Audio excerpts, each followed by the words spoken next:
Hi guys, welcome back to my channel. ഇന്ന് നമ്മൾ ചെയ്യാൻ പോകുന്നത് ഒരു ബുക്ക് റിവ്യൂ ആണ്. ചേതൻ ഭഗതിന്റെ one night at the call centre എന്ന് പറഞ്ഞിട്ട് ഈ ഒരു ബുക്ക്. ഇത് ഏകദേശം ഒരു 257 പേജസ് വരുന്ന ഒരു ഫിക്ഷൻ ആണ്. ഈ ഒരു book it's an okay type, അത്രേ ഉള്ളൂ. അല്ലാതെ നിങ്ങൾ വായിച്ചിരിക്കേണ്ട ബുക്കാണ്, അതിഗംഭീരമായിട്ടുള്ള ഒരു സ്റ്റോറിയാണ്, അങ്ങനെയൊന്നും ഞാൻ പറയുന്നില്ല. പിന്നെ എല്ലാം അക്കോർഡിംഗ് ടു യു, വായനക്കാരുടെ കയ്യിലേക്ക് ഞാൻ വിട്ടു തന്നിരിക്കുന്നു. കുഴപ്പമില്ല, വായിക്കാൻ പറ്റുന്ന ഒരു സ്റ്റോറി, അത്രേ ഉള്ളൂ. ഇത് ശരിക്കും ചേതൻ ഭഗത് കാൺപൂരിൽ നിന്ന് ഡൽഹിയിലേക്ക് ഒരു ട്രെയിൻ യാത്ര നടത്തുന്നു. ആ ട്രെയിനിൽ വെച്ച് വളരെ ബ്യൂട്ടിഫുൾ ആയിട്ടുള്ള ഒരു പെൺകുട്ടിയെ കണ്ടുമുട്ടുന്നു. അപ്പൊ അവൾ ഓഫർ ചെയ്യുന്ന ഒരു സ്റ്റോറിയാണ് ഇദ്ദേഹം ഈ ഒരു ബുക്കിനകത്ത് എഴുതിയിരിക്കുന്നത്. ആ സ്റ്റോറി പറയുന്ന സമയത്ത് ആ കുട്ടി ഡിമാൻഡ് ചെയ്തിരുന്ന കാര്യം അതാണ്, ഞാൻ ഈ സ്റ്റോറി പറയാം, പക്ഷെ അത് നിങ്ങൾ നിങ്ങളുടെ സെക്കൻഡ് ബുക്കിൽ ഈ സ്റ്റോറി ആയിരിക്കണം എഴുതുന്നതെന്ന്. ആദ്യമൊന്നും സമ്മതിച്ചില്ല, പിന്നെ അദ്ദേഹം അത് അഗ്രി ചെയ്യുമായിരുന്നു ഈ കഥ കേൾക്കാൻ വേണ്ടിയിട്ട്. അപ്പൊ ആ കുട്ടി പറയുന്ന സ്റ്റോറിയിൽ ഇന്ത്യയിലെ ഹരിയാന എന്ന് പറയുന്നിടത്ത് കണക്ഷൻസ് എന്ന് പറയുന്ന ഒരു കോൾ സെന്ററിൽ വർക്ക് ചെയ്യുന്ന 6 യങ് ഇന്ത്യൻ വർക്കിംഗ് പീപ്പിൾസിന്റെ കഥയാണ് ശരിക്കും അത്. അവരുടെ ജീവിതത്തിൽ അവര് അനുഭവിക്കുന്ന എല്ലാവർക്കും, ഈ 6 പേർക്കും ഇൻഡിപെൻഡന്റ് ആയിട്ട് കുറെ തരത്തിലുള്ള പ്രശ്നങ്ങളൊക്കെ ഉണ്ട്. അവരുടെ കരിയർ റിലേറ്റഡ് ആയിട്ട്, മാരേജ് റിലേറ്റഡ് ആയിട്ട്, പിന്നെന്താ അവരുടെ ഫാമിലി കോൺഫ്ലിക്റ്റുകൾ, അങ്ങനെ നിരവധി പ്രശ്നങ്ങൾ. അപ്പം ആ ഒരു പീരീഡില് ഒരു മിഡിൽ ക്ലാസ് ആ ഒരു റേഞ്ച്, ആ ഏജ് കാറ്റഗറിയിൽ വരുമ്പോൾ നമ്മൾ അനുഭവിക്കുന്ന ആ ഒരു ഇൻസെക്യൂരിറ്റീസും അഡിക്വൻസിയെ പറ്റിയിട്ടൊക്കെ സംസാരിക്കുന്ന, അല്ലെങ്കിൽ അതൊക്കെയാണ് ഈ ഒരു സ്റ്റോറിയിൽ നിന്ന് വായിക്കുമ്പോൾ നമുക്ക് മനസ്സിലാവുന്ന കാര്യങ്ങൾ. പിന്നെ ഈ സ്റ്റോറിയിൽ വരുന്ന ഈ 6 പേരെന്ന് പറയുന്നത്, ഒന്ന് ശ്യാം മെഹ്റ, പിന്നെ ശ്യാമിന്റെ ഫ്രണ്ട് ആയിട്ടുള്ള വിരൂപ്, വരുൺ മൽഹോത്ര എന്നാണ് ശരിക്കും പേര് വരുന്നത്. പിന്നെ ഈ ഒരാള് വിരൂപ് എന്ന് വിളിക്കുന്നത് വിരൂപ്, വെഹിക്കിൾസിനോടുള്ള അമിതമായിട്ടുള്ള ഒരു ക്രൈസ് കാരണമാണ് ഇങ്ങനെ ഒരു നിക്നെയിം ആണ് ശരിക്കും വിരൂപ് എന്ന് പറയുന്നത്. And then Priyanka, Isha, Radhika, military uncle, ഇവരൊക്കെയാണ് ഇതിനകത്ത് മെയിൻ ക്യാരക്ടേഴ്സ് ആയിട്ട് വരുന്നത്. ശരിക്കും ഇത് സ്റ്റോറി എന്ന് പറയാനായിട്ടൊന്നുമില്ല. ഒരു ദിവസം ഇവരെല്ലാരും ഒരു കോൾ സെന്ററിൽ വർക്ക് ചെയ്യുന്ന ആൾക്കാരാണ്. അപ്പോ ശരിക്കും നമ്മുടെ പ്രൊട്ടാഗണിസ്റ്റ് ശ്യാമാണ്. ശ്യാം എന്ന് പറയുന്നത് ഇവരുടെ ഒരു ബോസ് ഉണ്ട് കണക്ഷൻസ് പറയുന്ന കോൾ സെന്ററിലെ. അപ്പോ ബക്ഷി, അപ്പോൾ ഈ സുഭാഷ് ബക്ഷി എന്നാണ് വരുന്നത് ഐ തിങ്ക്. അപ്പം ഈ ഒരു അദ്ദേഹത്തിന്റെ വളരെ സ്ലേവ് ആയിട്ട് വർക്ക് ചെയ്യുന്ന ഒരു ആളായിരുന്നു നമ്മുടെ ശ്യാം എന്ന് പറയുന്നത്. മറ്റൊന്നും കൊണ്ടല്ല, ഞാൻ പറഞ്ഞില്ലേ, ആ ഒരു ഏജിൽ വരുമ്പോൾ നമുക്ക് തോന്നുന്ന കുറെ ഇൻസെക്യൂരിറ്റീസ് ഉണ്ട്. ജോലി കിട്ടി, നിലനിൽപ്പിന് വേണ്ടി കിട്ടിയ ഒരു ജോലിയാണ്, പക്ഷെങ്കിൽ ആ ജോലി ഇനി ബോസിനെ തൃപ്തിപ്പെടുത്താതിരുന്നിട്ട് ആ ജോലി എങ്ങാനും പോയാലോ എന്ന് പേടിച്ച് നിൽക്കുന്ന ഒരു കാറ്റഗറി ഉണ്ടല്ലോ. കിട്ടിയ ജോലി പോയി കഴിഞ്ഞാൽ ഫാമിലിയുടെ മുന്നിൽ എങ്ങനെ നിൽക്കും? ഇപ്പൊ തന്നെ ഒരു വിലയില്ല, ഇനി ജോലിയും കൂടെ പോയി കഴിഞ്ഞിട്ടാണെങ്കിൽ പറയുകയും വേണ്ട. അങ്ങനെയുള്ള ഒരു സിറ്റുവേഷൻ ആണ് ഈ ശ്യാമിന് വരുന്നത്. അപ്പൊ ശ്യാമിന് ശരിക്കും പ്രിയങ്കയെ ഇഷ്ടമായിരുന്നു കേട്ടോ. എക്സ് ഗേൾ ഫ്രണ്ട് ആയിട്ടാണ് ഇതിനകത്ത് പറയുന്നത്. കാരണം ഇഷ്ടമായിരുന്നു. ഇവർ പ്രണയിച്ചുകൊണ്ടിരുന്ന സമയത്ത് ഈ പ്രിയങ്കയുടെ അമ്മയ്ക്ക് ശരിക്കും പ്രിയങ്കയെ എബ്രോഡുള്ള NRIസിന് കെട്ടിച്ചു കൊടുക്കാൻ വേണ്ടിയിട്ടാണ് ഇഷ്ടം. സോ ഇവരുടെ 2 പേരുടെ ഇടയ്ക്ക് ഈ അമ്മയുടെ ഇന്റർഫിയറൻസ് വന്നതോട് കൂടിയിട്ട് ഇവർ ബ്രേക്കപ്പ് ആയി. അപ്പോ പ്രിയങ്കയ്ക്കാണെങ്കിൽ ശരിക്കും അമ്മേനെ വിഷമിപ്പിക്കാനായിട്ടും പറ്റില്ല അമ്മയോടുള്ള ഒരു സ്നേഹം കൊണ്ട്. എന്നാ നമ്മുടെ ശ്യാമിന് ഇഷ്ടമാണോ എന്ന് ചോദിച്ചാൽ ഇഷ്ടമാണ് താനും.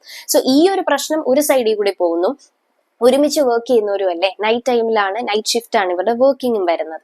പിന്നെ ഇപ്പൊ വിരൂപിനെ പറ്റി പറയുകയാണെങ്കിൽ, വിരൂപ് ഈഷ എന്ന് പറയുന്നത് ആ കൂട്ടത്തിലുള്ള ഏറ്റവും ഗുഡ് ലുക്കിംഗ് ആയിട്ടുള്ള, സ്മാർട്ട് ആയിട്ടുള്ള ഒരു പെൺകുട്ടിയാണ്. അപ്പൊ അവൾക്ക് ഇങ്ങനെ മോഡലിംഗ് ഒക്കെയാണ് താല്പര്യമായിട്ട് നടക്കുന്ന ഒരാൾ. അച്ഛനും അമ്മയ്ക്കും ഒന്നും ഇവളെ ഈ ഒരു ജോലിക്ക് വിടാനായിട്ടൊന്നും താല്പര്യം ഉണ്ടായിരുന്നില്ല. അപ്പൊ അവരെ എതിർത്തിട്ടാണ് ഈ ഒരു ജോലിക്കൊക്കെ വന്നിരിക്കുന്നത്. പിന്നെ മോഡലിംഗ്, ഇതൊക്കെ അവളുടെ പാഷനെ അവൾ പിന്തുടർന്ന് പോകുന്ന കുറച്ച് കാര്യങ്ങളാണ്. അപ്പൊ നമ്മുടെ വിരൂപിന് ഈ ഈശയോട് ഒരു ക്രഷ് ഒക്കെ തോന്നുന്നുണ്ട്. പക്ഷെ വിരൂപിന് ഗേൾസിനോട് പൊതുവേ ക്രഷ് തോന്നാറുണ്ട്.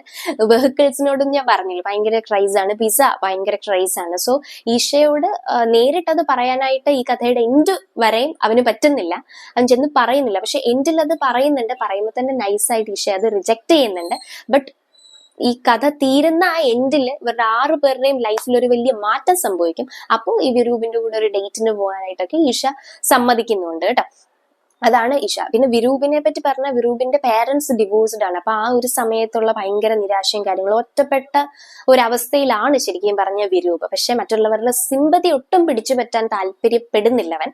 അപ്പൊ അതുകൊണ്ട് മറ്റുള്ളവരുടെ മുന്നിൽ ഹീസ് ഓൾവേസ് ഹാപ്പി, ഒട്ടും സാഡ് ആയിട്ട് ഇരുന്നൊന്നും കാണിക്കുന്നൊന്നുമില്ല. അതാണ് ശരിക്കും വിരൂപിന് കണ്ണെടുത്ത ഈ ബോസിനെ കണ്ടുവിടാം. കാരണം ഈ ബോസ് എന്ന് പറയുന്ന അത്ര നല്ല സ്വഭാവമുള്ള ആളൊന്നുമല്ല. ഇപ്പൊ ഒരു ശരിക്കും ശ്യാമിനൊക്കെ പ്രൊമോഷൻ കിട്ടേണ്ടതാണ്. അപ്പൊ പ്രൊമോഷൻ ഒന്നും കൊടുക്കാതെ നല്ല എംപ്ലോയീസിനെ വീണ്ടും ഒരു ലെവലിൽ തന്നെ ഇങ്ങനെ തന്റെ അടിമകളാക്കി നിർത്തിയിരിക്കുന്നു പറഞ്ഞ പോലെ നിർത്തിയിരിക്കുക. മുന്നോട്ടുള്ള ഒരു ഹൈക്കോ അല്ലെങ്കിൽ ഒരു പ്രൊമോഷനോ ഒന്നുമേ കൊടുത്ത് പ്രൊമോട്ട് ചെയ്യുന്ന കാര്യങ്ങളോ ഒന്നും ഇല്ല. ശരിക്കും പറഞ്ഞിട്ടുണ്ടെങ്കിൽ ആ ജോലി ചെയ്യുന്നത് കൊണ്ട് അവർക്ക് യാതൊരു തരത്തിലുള്ള ഒരു എൻകറേജ്മെന്റും ഒരു സെൽഫ് മോട്ടിവേഷൻ എന്തിനും ഉണ്ടാവണമല്ലോ, അതൊന്നും അവിടെ നിന്ന് ലഭിക്കുന്നില്ല. പിന്നെ ജോലിയാണല്ലോ എന്ന് ഓർത്തിട്ട് പോകുന്നു, ചെയ്യുന്നു എന്നൊന്നും മാത്രമാണ്. അപ്പൊ ഇതിന്റെ ഇടയ്ക്ക് ഇവരുടെ എല്ലാവരുടെയും ഫാമിലിയിൽ നേരിടുന്ന പലവിധ പ്രശ്നങ്ങളും. പിന്നെ ഇപ്പം രാധിക എന്നുള്ള ഒരു ക്യാരക്ടറിനെ പറ്റി പറഞ്ഞ ഈ 6 പേരുടെ കൂട്ടത്തില് കല്യാണം കഴിഞ്ഞ ഏക ഒരു പെൺകുട്ടി രാധികയാണ്. അപ്പൊ രാധിക പണ്ട് തൊട്ട് ഒരാളെ പ്രണയിച്ചിരുന്നു, അയാളെ തന്നെയാണ് വിവാഹം കഴിച്ചത്. പക്ഷെ അയാളുടെ വീട്ടിൽ ഭയങ്കര ട്രഡീഷണൽ ആയിട്ടുള്ള ആചാരങ്ങള് പാരമ്പര്യമൊക്കെ കാത്തു സൂക്ഷിക്കുന്ന ആൾക്കാരാണ്. അപ്പം മദർ ഇൻ ലോയെ എങ്ങനെ പോയാലും തൃപ്തിപ്പെടുത്താതെ രാധികയ്ക്ക് ആ വീട്ടിൽ നിന്ന് ഇറങ്ങാനേ പറ്റത്തില്ല. അതാണ് ശരിക്കും രാധിക നേരിടുന്ന ഒരു അവസ്ഥ. ഇനി എത്ര ചെയ്ത് കൊടുത്താലും മതി വരാത്തതും തൃപ്തിയാകാത്തതുമായിട്ടുള്ള ഒരു അമ്മായിയമ്മയാണ് കേട്ടോ. അപ്പൊ ആ സീക്വൻസുകളൊക്കെ ഇതിനകത്ത് പറയുന്നുണ്ട്. അപ്പോ എന്ത് ചെയ്താലും മകനോട് നേരെ വിളിച്ച് കുറ്റം പറയും. ഇനി പോകെ പോകെ എന്താ മനസ്സിലാകുന്നതെന്ന് വെച്ചാൽ മകൻ നൈസായിട്ട് നമ്മുടെ രാധികേനെ തേക്കുമായിരുന്നു. ഒരു എക്സ്ട്രാ മാരിറ്റൽ അഫെയർ ഒക്കെ ഉണ്ടെന്ന് പിന്നീട് തിരിച്ചറിഞ്ഞ് ആകെ ഡിപ്രസ്ഡ് ആൻഡ് ഡൗൺ ആവുകയാണ് രാധിക കേട്ടോ. കാരണം രാധിക ശരിക്കും ഒരു മാരീഡ് വുമന്റെ ആ ഒരു സ്ട്രഗിൾസും കാര്യങ്ങളും ഒക്കെ നമ്മളിലേക്ക് തരുന്നുണ്ട് ആ ഒരു ക്യാരക്ടറിലൂടെ. ദെൻ ലാസ്റ്റ് മിലിറ്ററി അങ്കിൾ എന്ന് പറയുന്നത് റിട്ടയർഡ് ആയതിനു ശേഷം തന്റെ വട്ടച്ചെലവിന് വേണ്ടിയിട്ട് പൈസ ഉണ്ടാക്കാൻ ഈ കോൾ സെന്ററിൽ വർക്ക് ചെയ്യുന്നു എന്നതേ ഉള്ളൂ. അപ്പം മകനും കൊച്ചുമകനുമായിട്ട് കുറച്ചൊരു അകന്നാണ് ഇപ്പം കഴിയുന്നത്, കുറച്ച് അല്ലറ ചില്ലറ പ്രശ്നങ്ങളുടെ പുറത്ത്. പക്ഷെ കൊച്ചുമകനുമായിട്ടൊരു കണക്ഷൻ ഇപ്പോഴും നിലനിർത്താനായിട്ട് ശ്രമിച്ചിരുന്നു മെയിൽ ത്രൂ ഒക്കെ. പക്ഷെ അത് മകൻ അത്ര ഇഷ്ടമുള്ള കാര്യങ്ങളൊന്നും ആയിരുന്നില്ല. അപ്പൊ അങ്ങനെ ഒരു സങ്കടം പുള്ളിക്കും ഉണ്ട്. അപ്പം ഇങ്ങനെ ഇവര് ഫുൾ ഡിപ്രസ്ഡ് ആയിട്ട് പോകുന്ന ഒരു അവസ്ഥയിൽ നമ്മുടെ പ്രിയങ്കയ്ക്ക് ഒരു മാരേജ് ഒക്കെ പ്രിയങ്കയുടെ അമ്മ കൊണ്ടുവരുന്നുണ്ട് എബ്രോഡിൽ നിന്ന്. ഗണേഷ് എന്ന് പറഞ്ഞിട്ടുള്ള ഒരു ക്യാരക്ടർ ഇന്റർഫിയർ ചെയ്യുന്നു. അതുപോലെ പ്രിയങ്കയുടെയും ശ്യാമിന്റെയും ഒക്കെ അഫെയർ ബ്രേക്കപ്പ് ആയല്ലോ. അത് കഴിഞ്ഞ് ഷെഫാലി എന്ന് പറയുന്ന വേറൊരു പുറത്തുനിന്നൊരു ക്യാരക്ടർ വരുന്നുണ്ട്, നമ്മുടെ ശ്യാമിന്റെ പുതിയ ഗേൾ ഫ്രണ്ട് ആയിട്ട് വരുന്നുണ്ട്. അപ്പോഴും ഒക്കെ ആ ഒരു ഗേൾ ഫ്രണ്ട് ഉണ്ടെങ്കിലും പ്രിയങ്കനെ കാണുമ്പോൾ ഒരു ആദ്യ പ്രണയം മറക്കാൻ പറ്റില്ലെന്നൊക്കെ പറയാറില്ലേ, ചിലപ്പോൾ ആ സെറ്റപ്പ് ആയിരിക്കും കേട്ടോ. ഒരു കാന്തം പോലെയുള്ള ഒരു അറ്റാച്ച്മെന്റ് തോന്നുന്നുണ്ട് നമ്മുടെ ശ്യാമിന്. പ്രിയങ്കയ്ക്കും ഉള്ളിന്റെ ഉള്ളിൽ ശ്യാമിനോട് ഒരു പ്രിഫറൻസ് ഭയങ്കര കൂടുതലായിട്ട് കാണുന്നു. അപ്പം ഇങ്ങനെയുള്ള ഫ്രസ്ട്രേഷൻസ് ഒക്കെ കടന്നു പോയിക്കൊണ്ടിരുന്ന സമയത്ത് ഇവര് ജസ്റ്റ് ഒരു ചില്ലിങ്ങിന് വേണ്ടിയിട്ട് നമുക്കൊരു നൈറ്റ് ക്ലബിലേക്ക് ഇവരെ ഒരു ദിവസം രാത്രി പോകുന്നു. അത് കഴിഞ്ഞ് അവിടെ എല്ലാം എൻജോയ് ചെയ്തതിന് ശേഷം ഇവർ തിരിച്ച് ബാക്ക് ടു ഇവരുടെ വർക്ക് സ്പേസിലേക്ക് വരുന്ന വഴി ഇവരുടെ വണ്ടി ഒരു കൺസ്ട്രക്ഷൻ സൈറ്റിലേക്ക് ഇടിച്ച് ക്രാഷ് ആവുന്നു. അപ്പം എന്താ പ്രശ്നം എന്ന് പറഞ്ഞാൽ ഇത് ഇടിച്ച് അങ്ങ് നിന്നു വണ്ടി. ഈ കൺസ്ട്രക്ഷൻ നടക്കുന്നതിന്റെ മേളിൽ കുറച്ച് മെറ്റൽ റോഡുകളൊക്കെ ഉണ്ടായിരുന്നു. അതായത് കുറെ കൺസ്ട്രക്ഷൻ സൈറ്റ് നമുക്കറിയാലോ, അവിടെ കുറെ മെറ്റൽ പോലെയുള്ള ദണ്ടുകളും കാര്യങ്ങളും ഒക്കെ കാണും. ഇതെല്ലാം കൂടി ഇവരുടെ വണ്ടിയുടെ മേളിലേക്ക് വീഴാൻ വേണ്ടി റെഡി ആയിട്ട് നിൽക്കുക. അപ്പൊ ശരിക്കും ഇവര് പാനിക് ആയി പോയി. കാരണം ആ ഒരു സമയത്ത് ആരെ ഹെൽപ്പിന് വിളിക്കാനായിട്ട് പറ്റില്ല, നെറ്റ്വർക്ക് ഇല്ലാത്തൊരു സ്ഥലം, ഭയങ്കര കാട് പോലെയൊക്കെയാ ആ ഒരു ഏരിയ ഫുള്ള് കാണുന്നത്, ആരും ഹെൽപ്പിനില്ല. അപ്പൊ ഇതെല്ലാം കൂടി ഇവരുടെ വണ്ടിയുടെ മണ്ടയിലോട്ട് വന്ന് വീണ് കഴിഞ്ഞിട്ടുണ്ടെങ്കിൽ പിന്നെ ഇവര് തവിട് പൊടിയാവും, അത് ഉറപ്പായിട്ടുള്ള കാര്യം. അപ്പൊ ഇവര് അയ്യോ മരണത്തിന്റെ അടുത്തേക്ക് വക്കിലേക്ക് നടന്ന് ചെല്ലുന്നെന്ന് പറയുന്ന പോലത്തെ ഒരു സമയം. അപ്പോ പെട്ടെന്ന് അപ്രതീക്ഷിതമായിട്ട് നമ്മുടെ ശ്യാമിന്റെ ഫോണിലേക്ക് ഒരു കോള് വരികയാണ്. ആ കോൾ അവൻ അറ്റൻഡ് ചെയ്യുന്നു. അപ്പൊ നെറ്റ്വർക്ക് ഇല്ല കേട്ടോ, അതാണ് ഇതിനകത്തെ ട്വിസ്റ്റ് എന്ന് പറയുന്ന ആ ഒരു സമയത്ത്. അപ്പോൾ അത് ദൈവം വിളിക്കുന്നതായിട്ട് മോഡേൺ ഇംഗ്ലീഷിൽ സംസാരിക്കുന്ന ഒരു ദൈവം വിളിക്കുന്നു.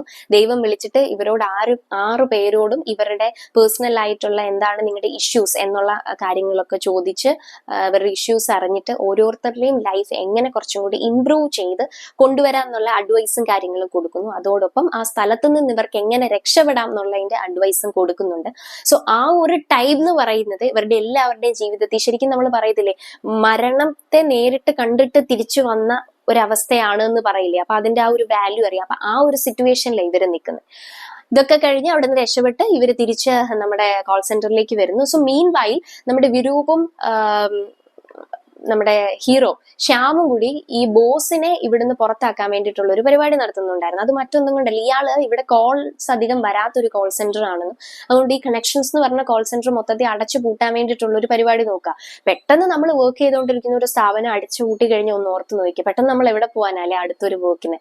അപ്പൊ ഇവർക്ക് അത് നിർത്താം. അപ്പം ബോസ് എന്താ ചെയ്തതെന്ന് പറഞ്ഞിട്ടുണ്ടെങ്കിൽ ബോസ്റ്റണിലേക്ക് ഒരു ട്രാൻസ്ഫർ ഒക്കെ മേടിച്ചു പോവുക, ഇത് നൈസായിട്ട് പൂട്ടിയിട്ട്. അപ്പൊ പുള്ളിയുടെ കാര്യം രക്ഷപ്പെടും, ബാക്കി എല്ലാവരുടെയും ഗതി അധോഗതി ആയാലും കുഴപ്പമില്ല എന്നുള്ളൊരു മട്ടാണ്. അതോടൊപ്പം തന്നെ ഒരു വെബ്സൈറ്റ്, മാനുവൽ വെബ്സൈറ്റ് നല്ലതുപോലെ ചെയ്ത് ശ്യാമും വിരൂപും കൂടെ കഷ്ടപ്പെട്ട് ചെയ്തെടുത്ത ഒരു വർക്ക് ഉണ്ടായിരുന്നു. അത് ഇവരുടെ മേലിലുള്ള ആൾക്കാരെയൊക്കെ കാണിച്ച് ഫുൾ ക്രെഡിറ്റ് ഞാനാ ചെയ്തതെന്നൊക്കെയുള്ള പേരിൽ ഫുൾ ക്രെഡിറ്റ് അടിച്ചു മാറ്റുകയൊക്കെ ചെയ്തു. അപ്പൊ അതൊക്കെ ശരിക്കും ഇവര് പ്രൊമോഷൻ കണ്ട് കഷ്ടപ്പെട്ട് ചെയ്തിട്ടുള്ള വർക്ക് ഒക്കെ ആയിരുന്നു. അപ്പൊ ഇതൊക്കെയാണ് മീൻവൈൽ ഇത് സംഭവിക്കുന്നത്. അപ്പൊ തിരിച്ചെത്തി കഴിഞ്ഞിട്ട് ഇവര് കുറെ പ്ലാൻ ചെയ്ത് ഇയാളെ പുറത്താക്കാൻ നൈസായിട്ട് വിരൂപും ശ്യാമും കൂടി ആ പ്ലാൻ സക്സസ്ഫുള്ളി എക്സിക്യൂട്ട് ചെയ്യുന്നു, അയാളെ പുറത്താക്കുന്നു. പിന്നീട് ഇവരുടെ എല്ലാവരുടെയും ലൈഫിന് ഓരോരോ സൊല്യൂഷൻസ് കിട്ടി നല്ല സെറ്റ് ആയിട്ട് പോകുന്നത് വെച്ചിട്ടാണ് ഈ സ്റ്റോറി എൻഡ് ചെയ്യുന്നത്. ഹാപ്പി എൻഡിങ് ആണ് ആക്ച്വലി ഈ സ്റ്റോറിക്ക് വരുന്നത് കേട്ടോ. സോ ഇതിന്റെ ഇപ്പം ഫുൾ സ്റ്റോറി ഒന്നും ഇല്ല ഇത്. ഇപ്പൊ ഞാൻ പറഞ്ഞതിൽ ജസ്റ്റ് അവിടെ ഇവിടെയുള്ള ഒരു ഔട്ട്ലൈൻ ജസ്റ്റ് വായിക്കാം. One night at the call centre എന്ന് പറയുന്ന ബുക്ക് അത്രേ ഉള്ളൂ, അല്ലാതെ ഇറ്റ്സ് ഓസം അങ്ങനെയൊന്നും ഞാൻ പറയത്തില്ല കേട്ടോ. ഓക്കെ, നെക്സ്റ്റ് ഒരു വീഡിയോയുമായി കാണുന്നത് വരെ ബൈ.